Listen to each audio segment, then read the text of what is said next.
into, there was one question on the Facebook group for this week's call asked by Morton Jensen. I think you live in Arizona, Morton. I don't know if I've met you personally yet, but thanks for participating. Thanks for your question. Let's see what we can do for you. Morton says, "Hi, Josh. This may not fit in today's live Q&A, but I'm struggling with a front tire that seems a little too lively, specifically as I enter turns, and I feel like the front is about to wash out.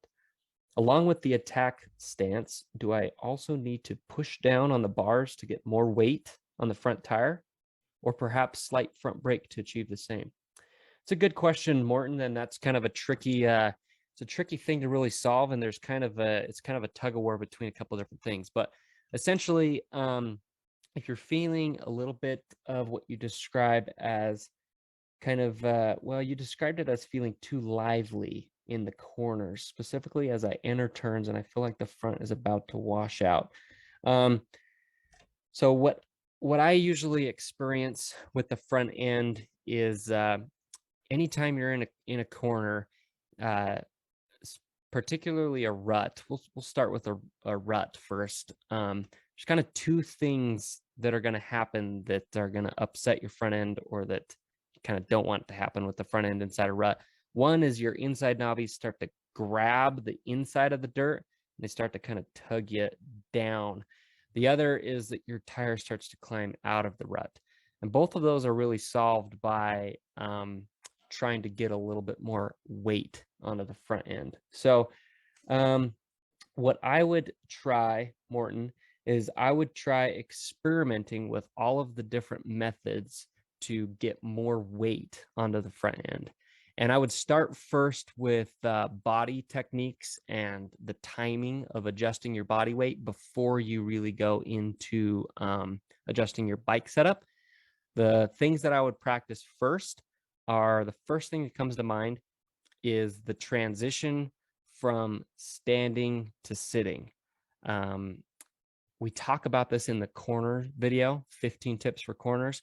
If you can transition and sync the moment that you finish braking at the same time you transition from standing to sitting, you will maximize the amount of weight that you can carry into the bike, particularly the front end, and load your suspension a little bit more and allow those knobbies to bite into the ground a little bit more and improve your traction. That's probably number one when I think of things that come to my mind to improve your front end traction. That's what seems to work really well for me. That's what allows me to gain a little bit more confidence in the corners. When I'm struggling, I try and remember that, and I try and emphasize that movement and swing my weight towards the front of the bike. That's why we talk about that transition. That's why we talk about sitting forward on the seat.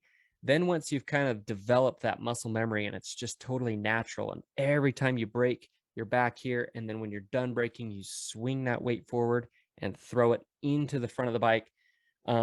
Once that becomes very natural, then you can layer on some of those more advanced techniques, such as dragging the front brake and trying to eliminate any disruptions in a corner to maximize the efficiency of getting that weight to the front end. But really, for me, a lot of it initiates with just developing that natural muscle memory of swinging your weight to the front of the bike and just timing that transition of stand to sit at the same time that you complete your braking and then sit down into the bike to accelerate through the turn. So I invite you, Morton, to go review the 15 tips for corners video. You can find it inside the course, and that's also one of our free videos that you can find on YouTube. And I can't remember exactly which tip it is, but study the tip that we talk about transitioning your weight to, or timing the standing to sitting transition, and then go out and practice a drill. You could set up a mock corner. You could set up a drill where you have a straightaway entering into a corner. And what I want you to do is accelerate and then brake moderately to hard, and get your weight back when you're braking. You're still in the standing position, but your weight is to the rear of the tire. Your butt's hovering over the back of the seat. And then when you're done braking, you release the brakes. And at the same time you're releasing the brakes, the same exact second that you release the lever and let off the brake pedal, you're releasing the weight on your arms and swinging your body weight towards the front of the bike. It's a complete swing in positioning, because when you're braking, you're clear back here over the rear of the bike, and when you're done braking, it's all the way to the front of the bike. And practice that. And you don't even have to turn to practice it. Just practice the straightaway and then transitioning to the sitting position and getting ready for the corner. And do that 10 or 20 times, and then start to carry that through the turn. And do that as many times as you need to until it becomes muscle memory. It's totally natural. I'm to the point now where literally anytime I'm braking hard, as soon as I release the brakes and I'm preparing for a turn, this isn't the case if you're braking really hard for a rock section or something, but if you're braking ready for a turn, it's just totally instinctive to then transition your weight and swing forward into the sitting position. That's the first step. The second step is to introduce some of those advanced techniques, as well as maybe a little bit of bike setup. We talk about experimenting with the fork height, adjusting your sag, doing a little bit of tuning there to adjust that forward and backward weight on the bike, and do some tuning there. There could be some stuff hidden in your bike setup. You could find that maybe your bike's a little too finicky and twitchy on the front end, so you actually need to drop the forks and get a little bit more stability so it doesn't turn quite as sharp. It may be the complete opposite. You never know. However, that's kind of the long answer.